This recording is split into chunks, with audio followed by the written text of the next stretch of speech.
Hey guys, so welcome to part 2 of the E36 Resto. Currently filming this in the car, just the intro anyway. It's blowing an absolute gale out there, but plan is today to get the engine out of the car and obviously strip it down, take the gearbox and bits and pieces that we need to dress up our other engine ready to go in.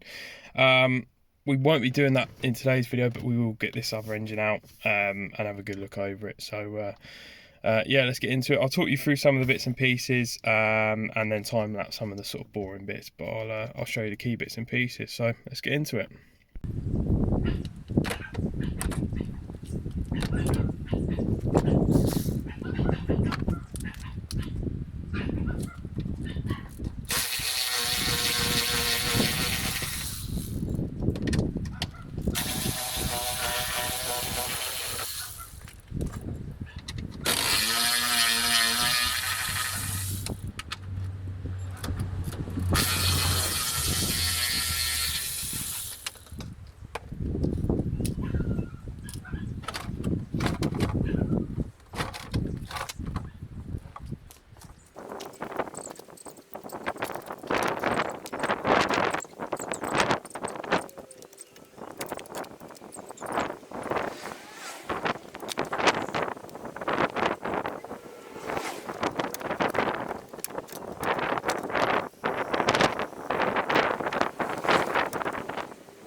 Right, just a quick update. So I've pulled off the front bumper. That's two 13mm bolts either side, and then I've just pulled out the headlights, mainly just to give me a bit of access to see what I'm doing.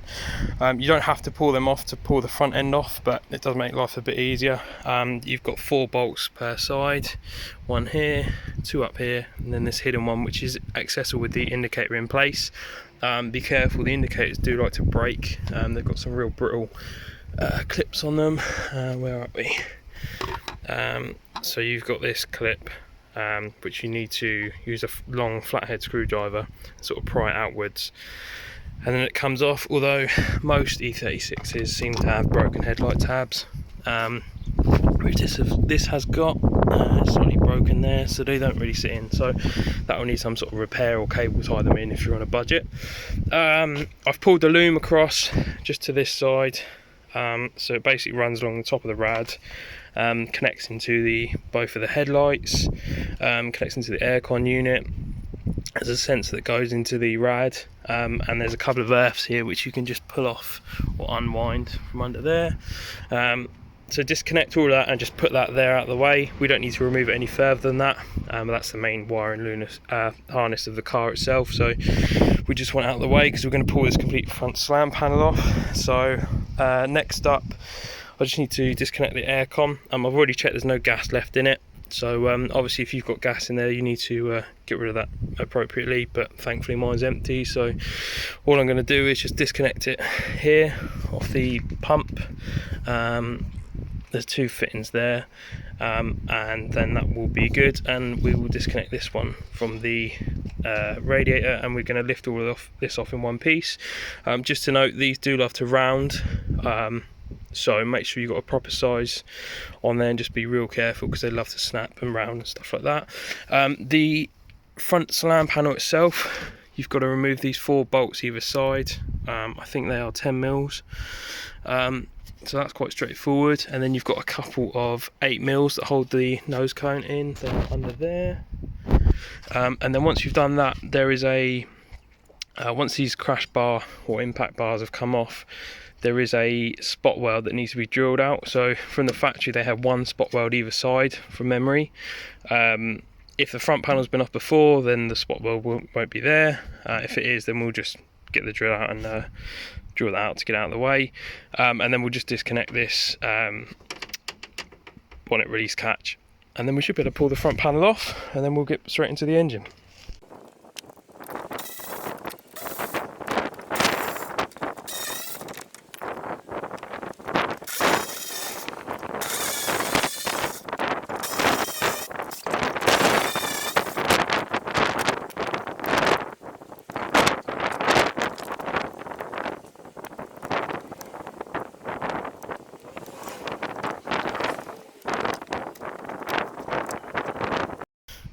Right, so because this car has never had the front panel off before, we need to do it the proper way, which is basically strip all the bits down to get to the spot welds. As I said previously, if the spot welds have been attacked before, you can just pull the whole front end off, but we can't because this hasn't been apart before.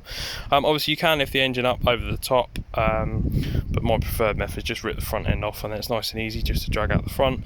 So we've just undone these bolts here, and then you've got four, I think they're 13 mils tucked here and here, and then the nose cone can be completely removed.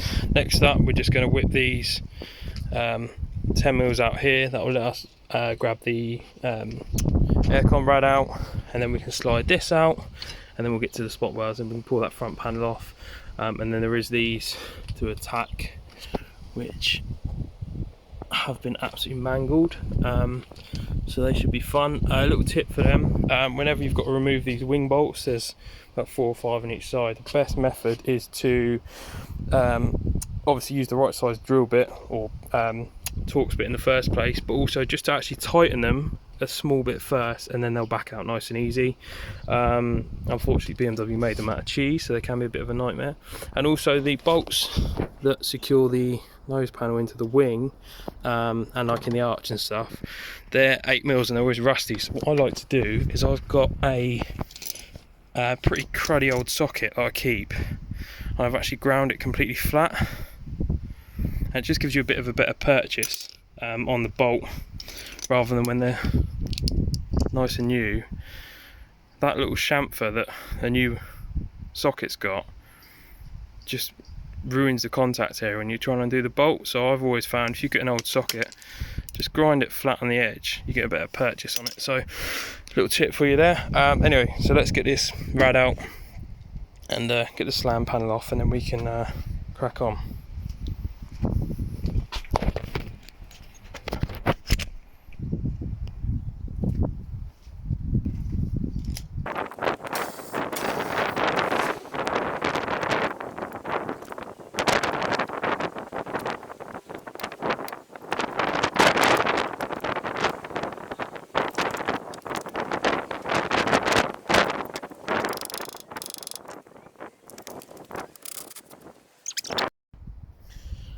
So I've just undone these Allen bolts for the aircon pipes, etc. And as expected, one of them decided to round off.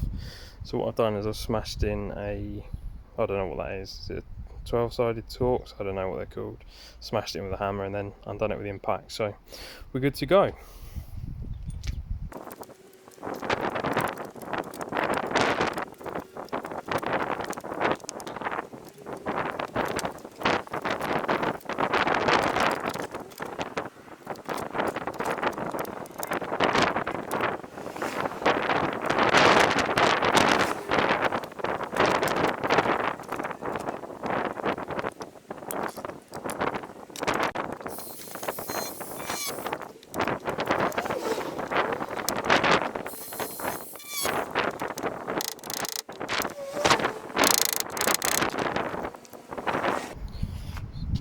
Both of these had mangled heads.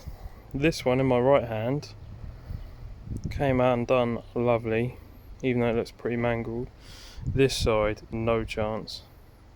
Someone already rounded it off, so I just put a slit in it with a grinder, gave it a few taps, tried to undo it and it didn't move, so I just hit it anti-clockwise and it undone. So sweet. But yeah, they can be an absolute nightmare, as you've seen. So I'm just bringing you back in, gonna drill out these spot welds. So you literally have one on either chassis leg. This one I've already done. You see, it's just there's 2 holes there, but it's the one on the left. Just drill that out. I'm not sure why they were spot welded, but anyway, we'll get the other one drilled out, and then we'll get the whole slam panel off out of the way.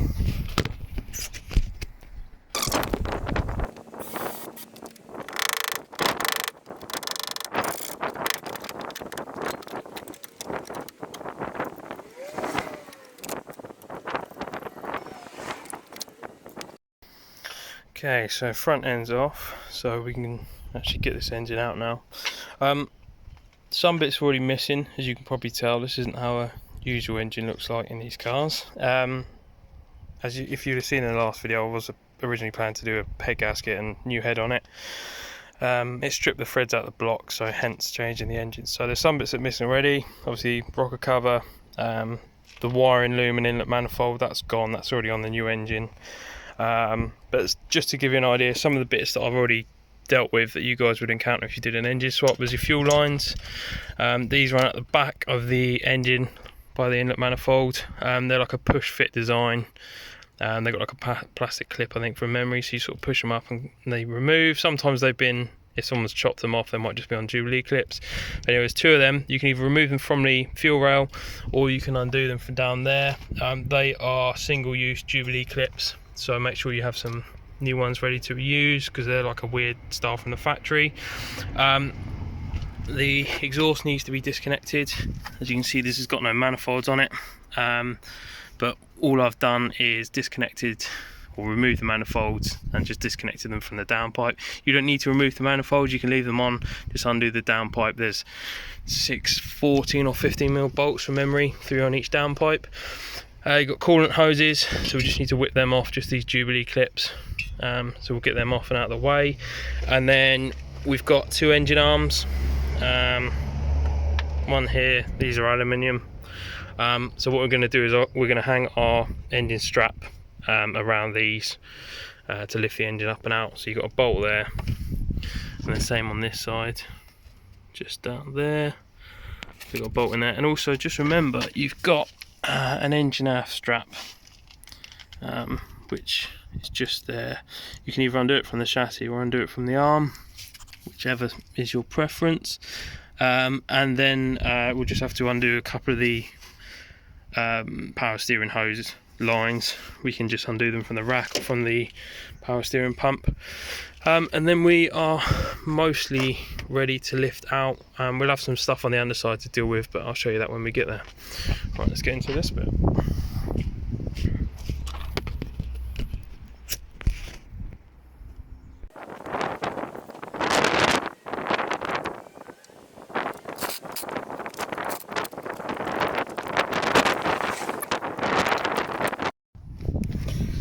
Okay, so the car's jacked up. We're just going to whip off some of the underside bits. So as I said already, the exhaust is off. We do need to disconnect this sort of bracing bar. I think they're 16 mils. There's an exhaust bracket that goes to the gearbox. Often they're rotted off, but this one's got a good one, so it's probably been replaced. I think they're 13 mils. And then we need to drop the gearbox mount, which is another 13 mils. So let's do that, and then we do need to disconnect the slave cylinder from the gearbox, but we can do that once the gearbox is dropped down because it'll be a bit easier to access. So yeah, let's get into that.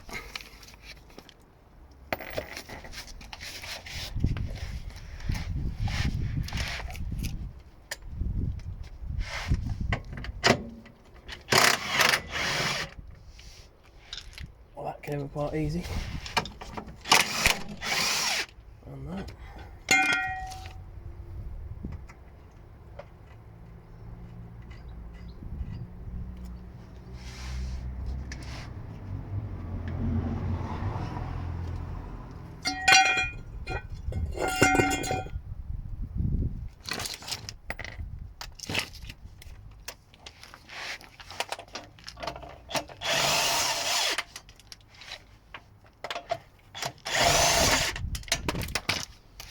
I'm glad they were done up.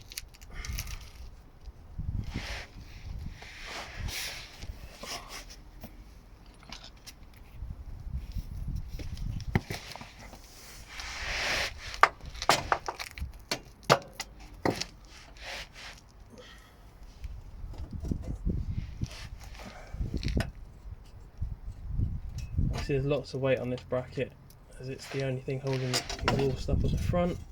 So okay, that's exhaust now out the way.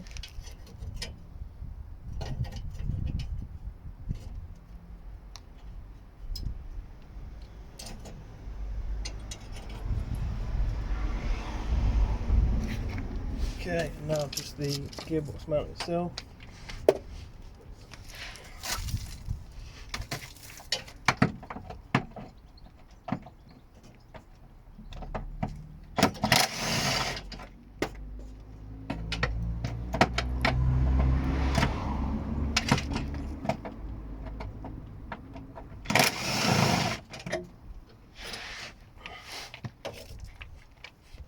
to be a little bit careful here. The gearbox will drop down, but not a great deal. Usually about 40-50 mil. As long as your engine mounts are still attached, this shouldn't drop too far. There you go. And that gets us. That's the gearbox disconnected from the car. So we will want to disconnect the slave cylinder from the gearbox, which I think are either 13 or 14 mil bolts, two of them.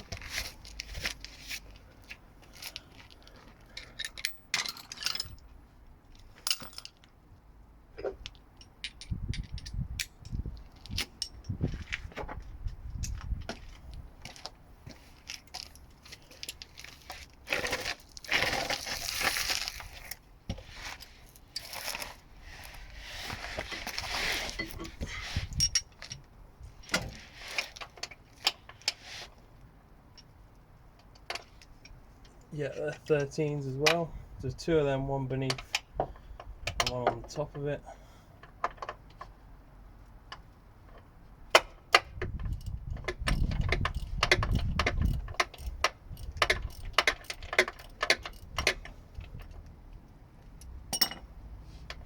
Obviously once this is removed from the gearbox, don't go and press the clutch pedal in the car because you'll ruin the slave cylinder. You'll push the rod out the cylinder, so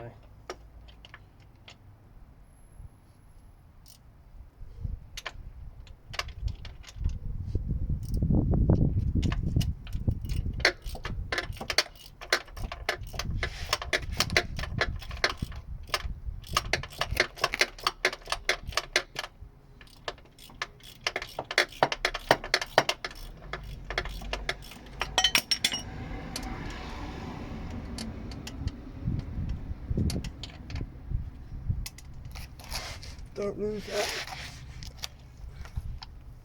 Right, and then somehow get the other bolt. I think someone's definitely been in here before because the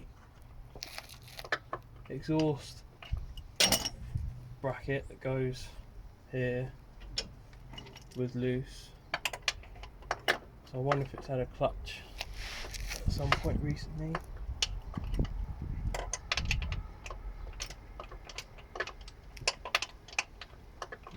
See.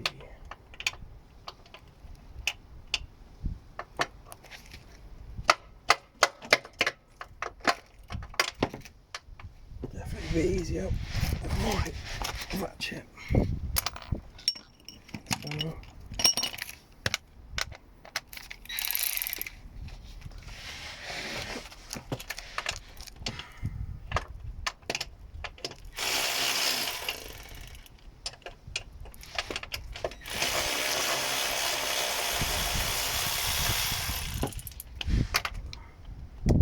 Okay, and then that's the slave free.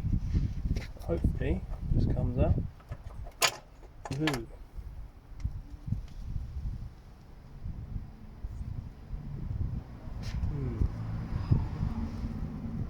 Has that been changed? Maybe. It looks pretty clean and tidy. So it might have been swapped. The clutch line definitely needs replacement because the hose is bulging. But anyway, so that's the gearbox disconnected, clutch line disconnected, exhaust brakes disconnected. So the prop is still connected, but usually these just slide apart in the middle, so we won't worry about that. And the gear selector in the tunnel is still connected, but again they usually just drop down when you pull the engine out. So we'll see what happens. So we are more or less ready to disconnect our strap and the two engine mounts and get the crane on it and start tugging, and we'll see what happens.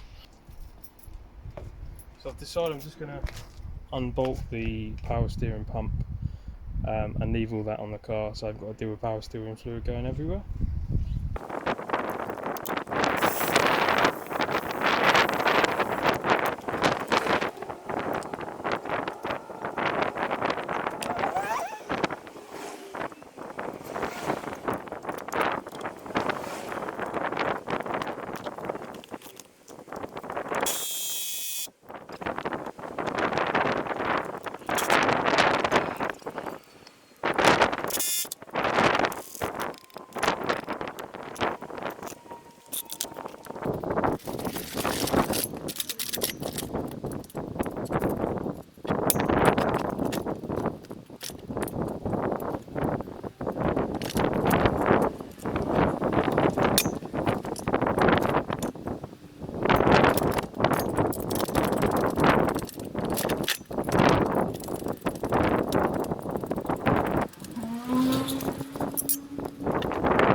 Okay, so we're pretty much ready for it to come out. Both engine mounts, the rubber mounts snapped in half, which is nice. I've noticed the whole engine's rocking, but we've strapped it around both engine arms, so one strap around here, one around the other side, and then underneath I'll just get the jack ready, put that under the gearbox, and then as we sort of lift it up and out, the gearbox can just sort of rest on the jack and drag that out at the same time. So I'll get you hooked up now and we can hopefully pull this out in the next sort of 5 minutes or so.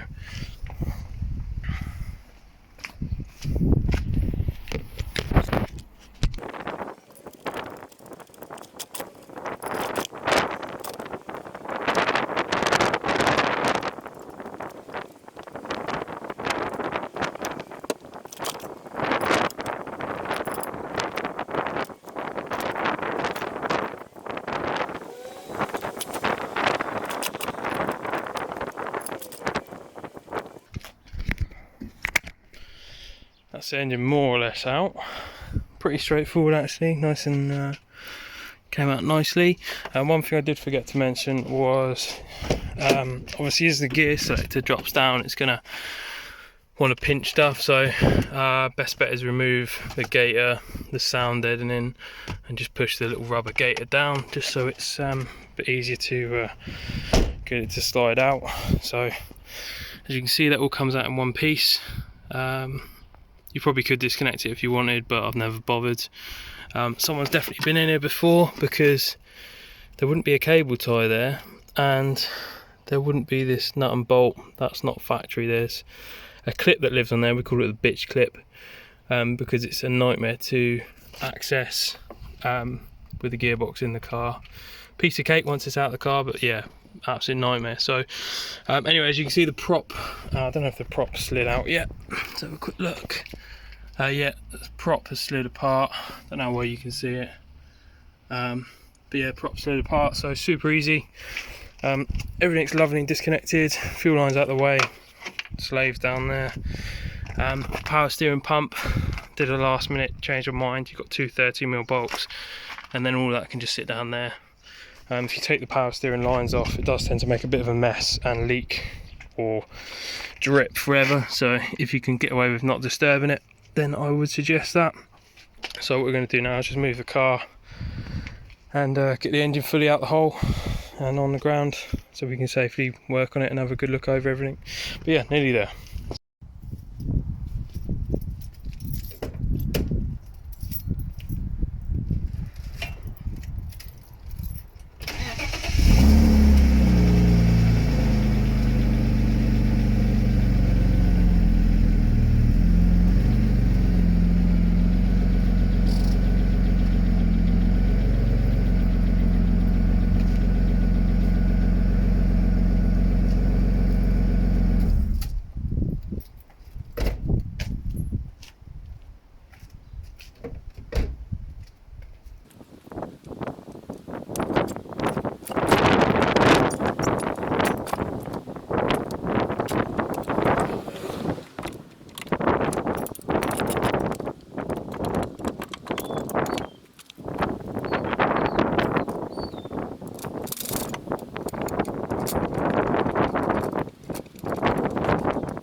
Okay, so that's the engine out, ready to work on.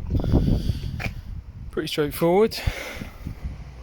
As I said in the last video, anyone can do this really.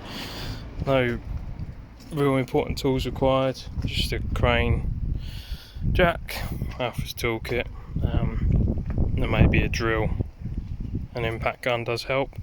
Some things I've noticed is the engine mounts. These are oil filled from factory and they are absolutely knackered, as you can tell. So obviously they'll be going in the bin. We will probably stick E36 solid rubber mounts on there, I expect. I've noticed as well, quite unusual, these steering rack oil return or feed lines are absolutely rotten. I've never seen a set that bad, so I think we'll change them whilst we're in here. We've got a bit of rust down here to tend to. I've had a bit of a poke off camera. It feels pretty solid, so we'll give that a good clean and see what the culprit is. I'm not sure if it's coming from the other side, but we'll attend to that. We probably look as well at maybe putting a solid bush in here, because these rubber ones fatigue over time and end up pretty sloppy. Obviously we've got a bit of rust down there to sort out, but I think we'll do that on a later video from in the inner wheel arch. Also sometimes they have a clutch delay valve on the 2.8s, which I can't really remember how it looks. I don't know if it's got one, but anyway, this line probably wants replacing, because as you can tell, that's definitely past its best. And yeah, we'll just go over a few other bits and pieces before we put the new engine back in. So change some of the easy stuff. We might put a quicker rack in there as well whilst we've got everything apart, but we're certainly going to give it a good pressure wash and tidy up. So that's it for this video, and yeah, we'll give it a couple of weeks and make a plan and get into the next bit, and get the engine braid tightened up, replace a few bits and bobs, ready for the new engine. So yeah, we'll see you in the next video.